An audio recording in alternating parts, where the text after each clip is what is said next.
Optimus Prime here, so it's time for another Star Wars review today, and today I'm going to be reviewing the second installment of the Star Wars prequel trilogy called Star Wars Episode 2, Attack of the Clones, released in 2002.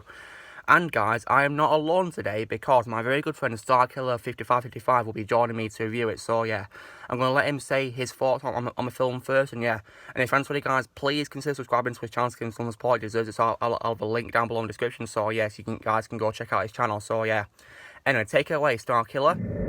Hello, all you viewers of Optimus Prime. I am back again, and today we're going to be discussing Star Wars Episode 2, Attack of the Clones. Now, just like The Phantom Menace, this movie gets a lot of hate, and usually in rankings, they either put it at dead last or slightly above The Last Jedi. Now, me personally, I don't know if y'all are ready for this, but I'm just going to put it out on the table. This movie's in my top 5. Um, and I just think, like The Phantom Menace, it is a very solid and entertaining story that doesn't get enough love. And I love how, they split up, just like Empire Strikes Back. They have Anakin and Obi-Wan both doing their own things, then eventually joining up and meeting at the end. Now, I personally like Anakin's story more than Obi-Wan's in this movie. I love Obi-Wan more as a character, but Anakin's arc, chef's kiss. And that scene with Anakin and his mom on Tatooine, that's my favorite scene in the movie because you truly see the beginning of his fall and turn to Darth Vader. But I'm just jumping all over the place. I think my main complaint for this movie is that they rely too much on the green screen. And you can definitely see it doesn't look good. Like there are some shots where I'm like, "Ugh, couldn't you have actually designed a real set for this?" But yeah, it's very over relying on green screen. And we also get introduced to my favorite villain and favorite character in Star Wars, Count Dooku. I love how he's right. The Jedi are corrupt, and the Republic's corrupt, and he just went about it the wrong way. And I love Dooku for that. And of course, the late Christopher Lee did a great job performing at Count Dooku. He's not my favorite actor in this movie. I'm probably gonna have to give that to Hayden, but he's definitely like number two. Now, a lot of people complain about Anakin and Padme's romance in this movie. And while I do admit it's not the greatest romance, but it's definitely not terrible either. Anakin is just, he's relatable when he flirts or whatever because not all of us are like ladies men or whatever. No, there are going to be some very awkward people. And I think that Hayden Christensen and Natalie Portman have great on-set chemistry. And, if you're going to blame anyone, just like I said in the Phantom Menace video, if you're going to blame anyone for the bad writing, blame George Lucas. Don't blame the actors who are doing what they've told.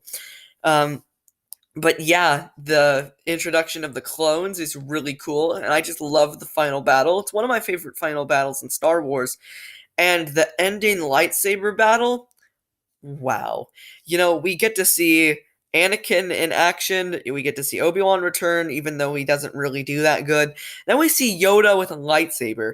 Now, I know a lot of people are like, well, you see here, Yoda's too powerful to use a lightsaber. He should actually just use the Force.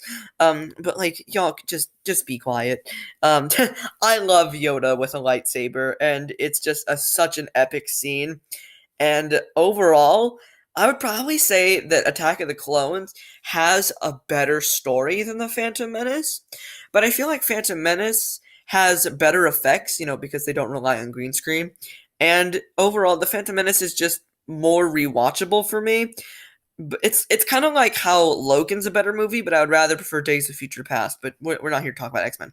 But overall, I would give Attack of the Clones a 7 out of 10. Just a teeny bit lower than Phantom Menace, just because I said its over-reliance on the green screen is its lowest, it's its thing bringing it down the most. But, yeah, I hope you guys enjoyed me talking about Attack of the Clones. I'll see you guys next time where we talk about Revenge of the Sith. Ooh boy, my favorite Star Wars movie. See you guys then. Alright, so now it's up to me to review this, so yeah, now. So, with regards to Attack of the Clones, I don't. A lot of people hate this movie and they place it really, really low on their rankings. I mean, some might say it's the worst Star Wars movie ever, but because the prequels get so many hate, guys. But I want to make it clear that I do not hate this movie at all. I actually really love Attack of the Clones, and I think it's super underrated and deserves much more love than what it gets. But again, I'm not the only one who loves it because Starkiller just said then that, it's in his top 5 favourite Star Wars movies. And also, my best friend Operan Cities has said several times that this is his favourite Star Wars movie, which is definitely a great choice, absolutely. So yeah, now, what's good about this movie? So what I love about this movie, I'm going to start with the cast first. So yeah, now, my favourite actor in this movie it's a pretty tough one to say really because there was lots of great actors in this. But I loved Ewan McGregor as Obi-Wan. I really loved Obi-Wan Kenobi's scenes in this film. He was definitely really amazing in this film. And definitely a great master to Anakin. I like how, he's developed to become a Jedi Master. After learning from training from Qui-Gon, of course, and Phantom Menace, he's now developed into a Jedi Master. And loved Natalie Portman as Padme in this movie. I really did enjoy her performance in this film. She was absolutely great as always. She was perfectly cast as Padme, absolutely.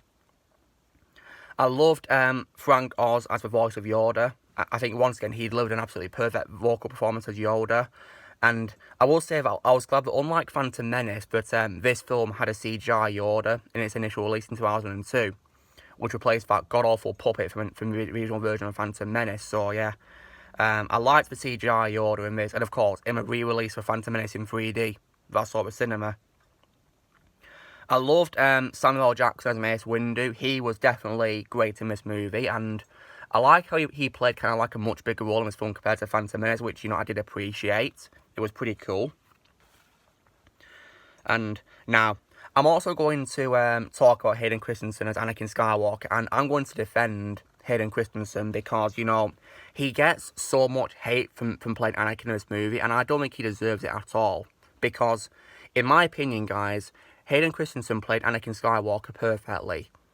And, I think he deserves so much more love for his portrayal of Anakin. He doesn't deserve any hate at all. I think he nailed it in both the films he played Anakin in. Doesn't deserve any hate at all. And now, you're probably wondering, what do I think of a romance in this? Because, to be honest, guys, when I rewatch a movie, I literally don't have a problem with romance at all in this because, you've got to bear in mind, guys, it may be, cringy, to some people, but you've got to bear in mind that's the whole point. That's the whole idea that George Lucas had because, because Anakin doesn't know what to say to Padme in their romance, what is the right thing to say, or how to, have a good romance with her because he's never had a romantic relationship before at all. And he's not had a chance to because it's forbidden by the Jedi Code he follows. So, yeah, he's not had a chance to. So that's why, the romance might not be going very well for them. So, yeah. So it's not, the fault of, of Hayden Christensen. It's the writing. And the writing is written perfectly because it's part of a Jedi Code to not be, have a romantic relationship. So, yeah. So that's why I literally don't have a problem with romance at all. Because it fits perfectly. I wouldn't, have it any other way, to be honest, at all. And I think it goes really well, and the development is also really great as well. I've not got a problem with it. Now, on to the new characters introduced. There's many that I do love the inclusion of. For example, I really, really loved Sir Christopher Lee, may he rest in peace, as Count Dooku or Darth Vader, that's what you want to call him. Loved him in this movie. Now, Shaw doesn't really have much screen time in the prequels, sadly, because he doesn't appear until over an hour into the movie. But I think, his performance is definitely worth a watch thanks to Sir Christopher Lee's fantastic portrayal in these films. It makes Count Dooku my favourite role that he's played, absolutely. He does a phenomenal job playing him. And he was really great in this film, in his first appearance as a character. Absolutely wonderful. I loved his conversation with the Separatists in the Separatist room. I loved when he questioned Obi-Wan Kenobi. And I like, how he gave us a foreshadowing of who the true Sith Lord is all along but Obi-Wan Kenobi refused to believe him, so yeah. And he refused to join Dooku, and he said, together we'll destroy the Sith, so yeah. It was pretty cool foreshadowing, really, how, set it all up in Revenge of the Sith, yeah. But no one believed Count Dooku about it. And I also love the addition of Tamora Morrison as Jango Fett, the bounty hunter who the clones in the title of the movie are based on. He's their basis. And yeah, he was a really cool addition. I loved, his Mandalorian armor. He's really awesome. And I like how this movie also gave more backstory to Boba Fett as well, where it's revealed that, he's an unmodified clone of Jango Fett, adopted to be his son. So yeah. I did like that, really, how they gave more backstory to Boba Fett, really, and it was pretty cool, actually. Like, I'd have never thought he'd be a clone. Pretty cool. And, of course, he doesn't age like the clones do, because, he's unmodified to live, a normal life, basically. Whereas the clones have accelerated life, just like, in real life, because clones, they get old pretty easily in real life, yeah. From what I learned at school, so yeah. Another positive highlight I got to mention, guys, is the visuals, because I think the visuals in this movie are very dazzling and really great. I loved it. Really good, and it definitely holds up to this day as well, in my opinion. And I do love the action in the movie as well. The action is definitely one of the best parts of the movie. My favourite scene in the entire movie, guys, is definitely the final act of the movie, because I love the battle Geonosis in the Petrarchy Arena. It was absolutely epic. Like, really amazing. I mean, it's Jedi Masters and, Padawans and stuff with lightsabers fighting against a battled army. What more do you want? It's absolutely incredible. Really wonderful. And really amazing. And definitely holds up very well. Now, with regards to the CGI in the movie, to be honest, guys, I don't really care if a lot appears to be used, because you've got to bear in mind, guys, that some things in this movie are really hard to make practically. So it would make sense to make them computer generated. So yeah, and there's also many things in the movie which are actually practical and not CGI. For example, the Jedi Temple on Coruscant is actually a model. It's not, CGI. It's a model. So yeah, and so is Theed Palace as well in Naboo. That's also a model as well. And another positive mention I've got to say is definitely the music. Loved John Williams' soundtrack. It was absolutely beautiful in this film. I liked the addition of Anakin and Padme's love theme. I really do love that. It's absolutely beautiful and very well composed.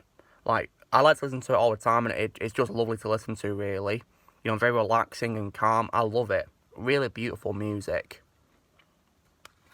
Really great. Now, is anything that I think could be improved? So, one thing I would say is that I think the clone troopers deserved more screen time, because despite the film being called Attack of the Clones, they don't really have much screen time, because they only appear in the factory in Kamino first, and then they don't appear again until the final battle in Geonosis, when they come as reinforcements with Yoda. And then they take part in the battle. But don't get me wrong, guys, the final battle is still really great and definitely worth a watch. And I also don't care if all the clones are CGI and voiced by Tamora Morrison and not played by him physically, because, I think it looks really great, and the CGI looks very real. Like, when I was a kid, I'd never have guessed they were CGI. I thought they were real clones wearing, costumes. They look great. So I've not got a problem with that, really. But I think they deserve more screen time. Like, I'm not sure if this scene exists in the deleted scenes or not, but it would have been cool if they showed Yoda meeting them and saying, that they're needed. That would have been pretty cool. And now, also, I did love, C-3PO and R2-D2 in this movie. It was really good. I liked how 3PO finally got to wear plating, but only this time it was, grey and pretty dirty compared to the gold he wears in Revenge of the Sith and the original trilogy. So, yeah. It was nice seeing him with plating, at least, bringing back the character we love, looking more familiar than ever. And like I said in my Star Wars First Week Challenge video that I did about my favourite funny moment, this film has my favourite funny moment being 3PO in the droid factory. It's just so funny. I can't stop laughing at it. It's hilarious. And with regards to lightsaber duels, I love them as well, really. I love the final duel between with Anakin and Obi-Wan versus Count Dooku. I like how Anakin got to use 2 lightsabers. I thought it was really amazing. Really good. But I did love how Yoda came as well, and I don't care if people think he shouldn't use a lightsaber. I mean, come on, guys. He's a Grandmaster of the Force, so surely he knows how to use a lightsaber. Surely. And yeah, he was great. And the CGI to show him fighting Christopher Lee was epic. It really was. Really good. So I don't understand why people have got an issue with that. And with regards to Palpatine, I loved how Palpatine played a bigger role when he becomes the Chancellor. And we get to see, a sign of him rising to power, of course, when Jar Jar Binks gives him the emergency powers over the clones. So, yeah. That's why, guys, I don't mind the politics scenes in these films. I don't think they're boring. I think they're very important because you got to bear in mind, guys, in Phantom Menace, the politics scenes show Chancellor Valorum getting fired, the vote of no confidence. In this one, Attack of the Clones, Jar Jar gives Chancellor Palpatine, the emergency powers over the clones. Which means that, Jar Jar is unintentionally responsible for Order 66, so yeah. Then, of course, in Revenge of the Sith, Palpatine begins the Galactic Empire. So, yeah. The politics scenes, in my opinion, are very important in these films, and they don't deserve, the hate that they get, really. They're very important. But one thing I do wish for is that I wish Palpatine's Darth Sidious persona had more screen time, because unlike Phantom Menace, Darth Sidious only appears in one scene, which is at the end of the film where he meets Dooku on Coruscant. But it's still a great scene, don't get me wrong, really great. How it finally confirmed who Dooku is working for, because he's working for Palpatine. But I just wish that, the Sidious persona had more screen time. But yeah. All in all though, guys, I don't hate this movie at all. I actually really love it. It deserves much more love. And it may be my least favourite prequel, but I don't think it's a bad movie at all. No, absolutely not. I mean, guys, if you want to watch a bad movie, watch the god-awful, in my opinion, sequel trilogy, or the god-awful Holiday Special, in my opinion. Watch them. This movie doesn't deserve the hate it gets at all. And I love it. Like, that's why, guys, just like in my ranking that I did in August last year, I give this movie a 7 out of 10. I don't hate it at all. I think it's great for what it is, yeah. So, yeah, really good. So guys, this is me doing my review for Attack of the Clones, the second installment of the Star Wars prequel trilogy. So you know the drill, guys. Be sure to give this video a like. Also be sure on the comments what you guys think of Attack of the Clones. If you've seen, I'd love to see what your thoughts are on it. Also be sure to subscribe to Starkiller, like I told you, Starkiller deserves subscribers. Also be sure to join the team by pressing subscribe for more videos coming in the future. And may the Force be with you always.